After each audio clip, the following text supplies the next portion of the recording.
السلام علیکم عزیز طلبہ و طالبات، امید ہے آپ سب خیریت سے ہوں گے۔ آج کا یہ لیکچر میں نے خاص طور پہ ان طلبہ و طالبات کے لیے ریکارڈ کیا ہے کہ جو کسی بھی وجہ سے زوم کلاسز اٹینڈ نہیں کر پا رہے، تو مجھے یہ بہتر لگا کہ میں آپ کو اسائنمنٹ دینے سے پہلے ٹاپک کو ایک دفعہ ایکسپلین کر دوں، اس کی وضاحت کر دوں، تاکہ آپ کو اس اسائنمنٹ کو کرنے میں کوئی مسئلہ نہ ہو۔ جو موضوع آج ہم ڈسکس کر رہے ہیں وہ ہے رموز اوقاف۔ مطلب کیا ہے اس کا؟ رمز کی جمع ہے رموز اور وقف کی جمع ہے اوقاف۔ رمز کا مطلب ہے اشارہ، علامت، اور وقف کا مطلب ہے ٹھہرنا، رکنا۔ تو ٹھہرنے کا اشارہ یا ٹھہرنے کی علامت، وہ علامات جو ہم تحریر میں کہیں بھی ٹھہرنے کے لیے یا کسی اور چیز کی نشاندہی کرنے کے لیے استعمال کرتے ہیں، ہم ان کو رموز اوقاف کہتے ہیں۔ آپ کی آسانی کے لیے میں نے ان کو ان کی علامات کے ساتھ اور ان کے انگریزی نام کے ساتھ ایک جگہ پہ لکھا ہے، تاکہ ایک نظر میں آپ کو اندازہ بھی ہو جائے کہ کس علامت کو ہم نے پڑھنا ہے۔ سکتا ہے جیسے انگریزی میں آپ کوما کہتے ہیں، چونکہ آپ اپنی زیادہ تر کتابیں انگریزی میں پڑھتے ہیں تو آپ کو بعض اوقات اس طریقے سے آسان لگتا ہے، چیزیں زیادہ اچھی طرح سے سمجھ میں آتی ہیں، اور ویسے بھی یہ موضوع وہ ہے جو آپ انگلش میں بھی پڑھتے ہیں، پنکچویشن مارکس، انہی کو رموز اوقاف کہتے ہیں، تو اس لیے میں نے ان کے انگریزی نام بھی ساتھ لکھے ہیں۔ سکتہ کوما، وقفہ جو ہے سیمی کولن کہلاتا ہے، رابطہ کولن، تفصیلیہ کولن ڈیش، ختمہ فل سٹاپ، سوالیہ اس کو استفہامیہ بھی کہتے ہیں، کوشچن مارک یا سائن آف انٹروگیشن، فجائیہ، ندائیہ، استجابیہ۔ یہ ویسے دن میں تھوڑا تھوڑا فرق ہے، لیکن اس کے لیے چونکہ علامت ایک ہی استعمال ہوتی ہے، اس لیے میں نے ان کو ایک ہی جگہ پہ لکھا ہے، ایکسکلیمیشن مارک۔ اس کے بعد ہے کوسین، بریکٹس۔ یہ بریکٹس ساری کی ساری تو اردو جملوں میں اس طرح سے استعمال نہیں ہوتی، چھوٹی بریکٹ استعمال ہوتی ہے، لیکن چونکہ یہ 3 اقسام ہے بریکٹس کی، اس لیے میں نے یہاں پہ یہ علامت لکھی ہے۔ اس کے بعد ہے خط، لائن، یعنی اس کو ڈیش بھی کہتے ہیں۔ ویسے میں نے علامت حذف میں ڈیش لکھا ہے، لیکن دونوں میں فرق کیا ہے کہ لائن سیدھی سیدھی جا رہی ہے، اور علامت حذف میں اس میں فل سٹاپ کے ڈاٹس جو ہیں یہ لگائے گئے ہیں اور اس کے ساتھ خالی جگہ چھوڑی گئی ہے، تو اس کو ڈیش بھی کہتے ہیں، اور اس کو علامت حذف کو ایلپسس بھی کہتے ہیں۔ اس کے بعد واوین، آپ یہ دیکھ سکتے ہیں ان کی شکل ہی چونکہ واو جیسی ہے، تو اسی سے اس کو واوین، انورٹڈ کاماس بھی کہتے ہیں اور کوٹیشن مارکس بھی کہتے ہیں۔ آخر میں جو علامت تخلص، جس کو میرے ہونہار شاگرد ڈوئی کہتے ہیں، تو یہ ڈوئی جو ہے یہ اردو شاعری میں ہی استعمال ہوتی ہے اور اس کو علامت تخلص کہا جاتا ہے۔ اچھا، اس کے بعد ہم ان کو ایک ایک کر کے ڈسکس کرتے ہیں۔ سب سے پہلے آتا ہے سکتہ کوما جو ہے، یعنی سب سے جو مختصر وقفہ ہے، جو ایک سے زیادہ الفاظ جب ہم لکھتے ہیں، ایک سے زیادہ نام لکھتے ہیں، تو ان کے درمیان ہم یہ علامت استعمال کرتے ہیں تاکہ ان کو الگ الگ پہچان اس کی کروائی جا سکے، جیسے بہار، یو پی، مہاراشٹر بھارت کے صوبے ہیں۔ اب چونکہ ہم نے یہاں رکنا تھا، ان تینوں شہروں کو الگ الگ سمجھانا تھا، بتانا تھا، تو ہم نے اس علامت کو استعمال کیا۔ اس کے بعد نیکسٹ ہے وقفہ۔ سکتہ کو تھوڑا سا اور بڑھا دیں تو وہ وقفہ ہو جاتا ہے۔ سکتہ استعمال ہوتا ہے الفاظ کے درمیان میں، اور وقفہ استعمال ہوتا ہے جملے کے حصوں کے درمیان میں۔ یعنی ہم نے ایک جملے میں بہت طویل جملہ ہے، ہم اس کے مختلف حصوں کو کے درمیان یہ علامت استعمال کریں گے تاکہ ہمیں سمجھانے میں آسانی ہو۔ نیکسٹ ہے رابطہ کولن۔ اب یہ تیسرا اسی کا حصہ ہے، سکتے کا۔ اس سکتے کے بعد وقفہ، وقفے کے بعد رابطہ۔ سکتہ تھوڑا ٹھہرنا، وقفہ تھوڑے سے زیادہ ٹھہرنا، اور رابطہ اس سے ذرا سے زیادہ۔ اب زیادہ سے کو دہرانے کا مطلب یہ نہیں ہے کہ اس میں کوئی پاز بہت لمبے لمبے ہو جاتے ہیں، صرف فرق یہ ہے کہ یہاں پہ ہم جب یہ علامت استعمال کرتے ہیں تو ہمارا وقفہ ان سے تھوڑا سا بڑھ جاتا ہے۔ کسی نے کیا خوب کہا ہے، کسی شاعر نے کیا خوب کہا ہے، اب جب ہم یہ بات کرتے ہیں اس کے بعد ہم تھوڑی دیر رکتے ہیں اور اس کے بعد ہم اس کا شعر دہراتے ہیں، تو وہ یہ جو وقفہ ہے، یہ جو گیپ ہم نے لیا ہے، یہ وقفے اور سکتے دونوں سے زیادہ ہے، یہ رابطہ کہلاتا ہے۔ تفصیلیہ، تفصیل بیان کرنے کے لیے۔ یعنی ہم کسی ایک مخصوص ٹاپک پہ بات کرنے جا رہے ہیں اور اس سے پہلے ہم اس کا تعارف دے رہے ہیں. کسی بھی ملک کے، بھارت کے، پاکستان کے چند شہروں کے نام درج ذیل ہیں. اکثر یہ علامت آپ کو ایسے ہی فکروں کے آگے لگی ہوئی ملے گی کہ بھارت کے چند شہروں کے نام درج ذیل ہیں، اس کے بعد یہ علامت، اس کے بعد ان شہروں کا نام لکھا جائے گا. اور عام طور پہ وہ نام جب ہم لکھیں گے تو وہ ہم اگلی لائن سے شروع کرتے ہیں تاکہ اس میں ہمیں جو سمجھنے میں آسانی ہو وہ علیحدہ علیحدہ کلیئرلی ہمیں نظر آ رہے ہوں. ختمہ، فل سٹاپ، ختم سے ختمہ، بات ختم ہو گئی، وہاں ہم نے یہ فل سٹاپ لگا دیا. یہ ڈاٹ کی شکل میں ہوتا ہے، اردو میں یہ تھوڑا سا اس طرح سے لائن کی شکل میں ہوتا ہے لیکن چھوٹا ہوتا ہے، یعنی ہماری بات کمپلیٹ ہو گئی. نماز دین کا ستون ہے، ایک مکمل جملہ ہے. نماز برائیوں سے روکتی ہے، ایک مکمل جملہ ہے. جب جملہ مکمل ہو گیا تو اس کے بعد ختمہ لگ گیا. اچھا، ایک اور چیز جو اس میں آپ دیکھ رہے ہیں کہ ایم اے اور بی اے کے درمیان یہ ختمہ لگا ہوا ہے. اس کا کیا مطلب ہے، کیا مقصد ہے؟ ایم اے یا بی اے اپنی جگہ مکمل لفظ نہیں ہے بلکہ یہ دو الفاظ کے پہلے حروف ہیں، اور چونکہ وہ الفاظ طویل ہونے کی وجہ سے ہم استعمال نہیں کرنا چاہ رہے ہیں تو ہم صرف ان کے پہلے حروف لکھ دیتے ہیں، اس سے بھی بات آسانی سے سمجھ میں آ رہی ہے.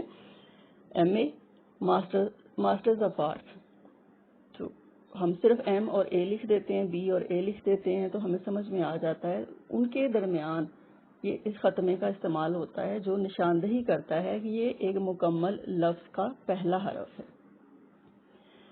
استفہامیہ سوالیہ، سوال آپ نے پوچھا ہے تو اس کے آگے یہ نشان ضرور لگے گا، یہ نشان بتائے گا کہ یہ سوال ہے. اچھا، دو طرح کے جملے اس میں آتے ہیں. بعض اوقات کیا ہوتا ہے کہ اس میں سوالیہ لفظ استعمال ہوتا ہے تو ہم یہ نشان نہیں بھی لگائیں گے تب بھی وہ سوال ہی رہے گا. کیا آپ نے میری کتاب پڑھی ہے؟ یہ کیا کا لفظ تو پہلے سے انڈیکیٹ کر رہا ہے کہ یہ ایک سوال ہے.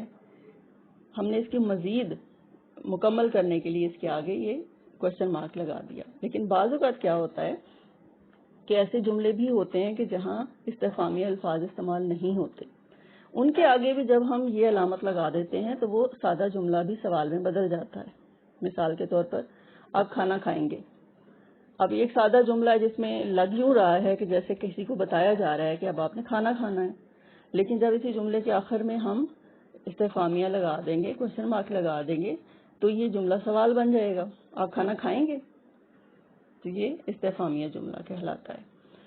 نیکسٹ ہے جی ندائیہ، فجائیہ، اور اس میں ایک اور لفظ آتا ہے استجابیہ. اب چونکہ ان تینوں کے لیے علامت ایک ہی استعمال ہو رہی تھی تو اس لیے ہم نے اس کو اکٹھا لکھا. ندائیہ، کسی کو جب بلایا جاتا ہے، پکارا جاتا ہے تو اس وقت یہ لفظ جو ہے وہ یہ علامت جو استعمال ہوتی ہے. اور فجائیہ سے مراد ہے کہ جب ہم کسی بھی قسم کے جذبے کا اظہار کر رہے ہوتے ہیں تب بھی ہم یہ علامت استعمال کرتے ہیں. وہ جذبہ غصے کا ہو سکتا ہے، خوشی کا ہو سکتا ہے، حیرت کا تکلیف کا ہو سکتا ہے، اور اگر وہ حیرت کا ہوگا تو وہ استجابیہ کہلائے گا. اس کو ہم کیسے بیان کر سکتے ہیں؟ آہا، ہم میچ جیت کے، آہا کے بعد یہ نشان لگے گا، خوشی کا اظہار ہو گیا. تکلیف کا اظہار کرنا ہے، اف آج کتنی گرمی ہے. اف کے بعد جب ہم یہ علامت استعمال کریں گے تو یہ فجائیہ جملہ ہو جائے گا. اس کے بعد حضرات، ایک ضروری اعلان سنیں. اب حضرات کے بعد جب ہم یہ علامت لگاتے ہیں تو یہ ندائیہ جملہ بن جاتا ہے.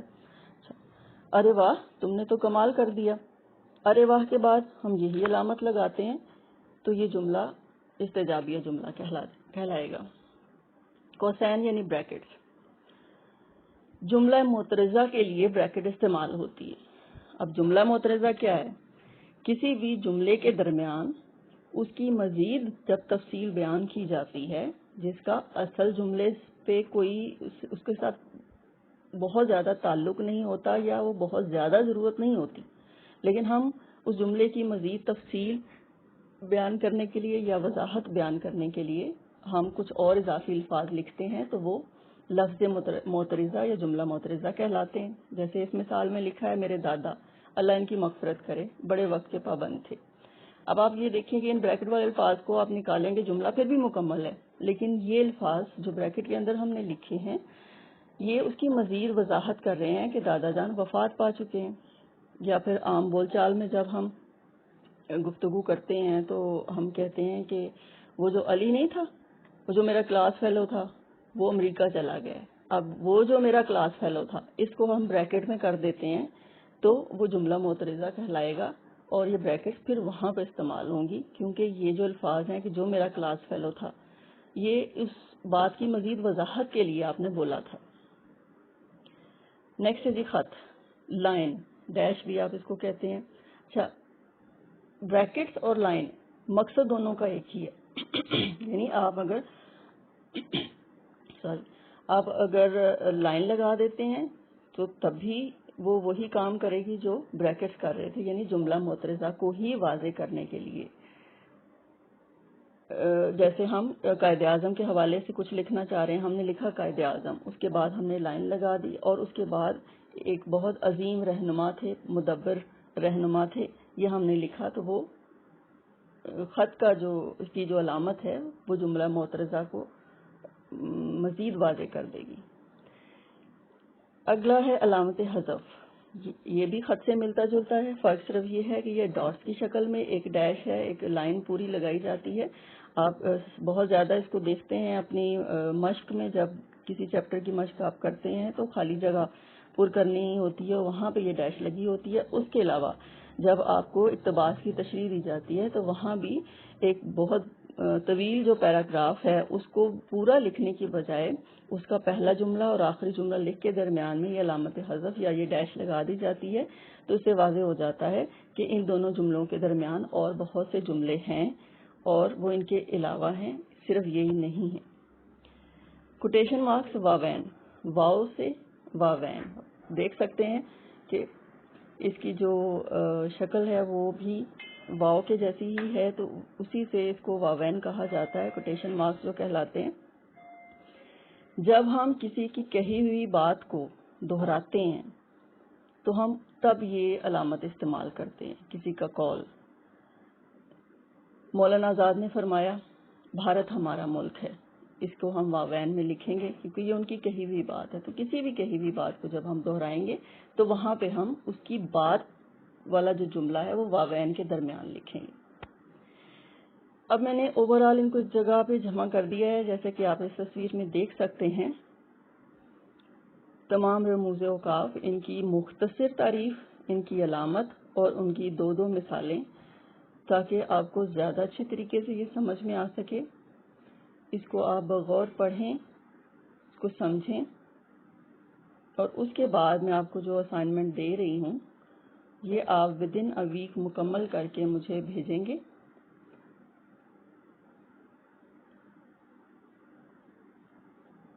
اور یہ آپ دیکھ سکتے ہیں آخری جو علامت ہم نے اس سے پہلے والے چارٹ میں بھی پڑھی تھی، علامت تخلص، یہ علامت چونکہ میں نے آپ کو بتایا کہ صرف اردو شاعری میں ہی استعمال ہوتی ہے، شعراء کے نام کے ساتھ استعمال ہوتی ہے، تو اس کا ہر جگہ پہ استعمال نہیں ہے۔ شعراء جب اپنے نام کے ساتھ کوئی ایسا نام لگا لیتے ہیں یا اپنے ہی نام کے ایک حصے کو اپنے اشعار میں استعمال کرتے ہیں تخلص کے طور پر، تو اس نام کے اوپر یہ علامت لگائی جاتی ہے جو یہ واضح کرتی ہے کہ یہ جو نام ہے یہ ان کا تخلص ہے، یہ ان کا اپنا نام نہیں ہے، یا اپنا بھی اگر ہے تو وہ اس کو صرف شعروں میں استعمال کرنے کے لیے لکھتے ہیں۔ جیسے اسد اللہ خان غالب میں غالب ان کا تخلص ہے، امیر تقی میر نے اپنے ہی نام کے ایک حصے کو دوبارہ دہرا کے اسے اپنا تخلص بنایا، حیدر علی آتش نے آتش تخلص کیا، تو یہ جتنے تخلص ہیں ان کے اوپر یہ علامت استعمال ہوگی جو واضح کرے گی کہ یہ تخلص ہے۔ اسائنمنٹ آپ کی یہ ہے کہ آپ کو یہ جتنی اقسام میں نے بتائی ہیں ان تمام اقسام کے آپ نے 5 مثالیں ڈھونڈنی ہیں، 12 تقریباً اقسام میں نے آپ کو لکھوائی ہیں اور سمجھائی ہیں۔ ہر قسم کی 5 مثالیں آپ نے ایک جگہ پہ لکھنی ہے اور وہ مجھے سینڈ کرنی ہے۔ اوپر آپ ہیڈنگ دیں گے رموز اوقاف، اور اس کے نیچے آپ ہر قسم کا نام لکھیں گے اور اس کی 2 مثالیں لکھیں گے، لیکن یہ واضح رہے کہ یہ مثالیں ان مثالوں کے علاوہ ہونی چاہیے جو یہاں پہ مینشن کی گئی ہیں۔ اوکے جی، اللہ حافظ۔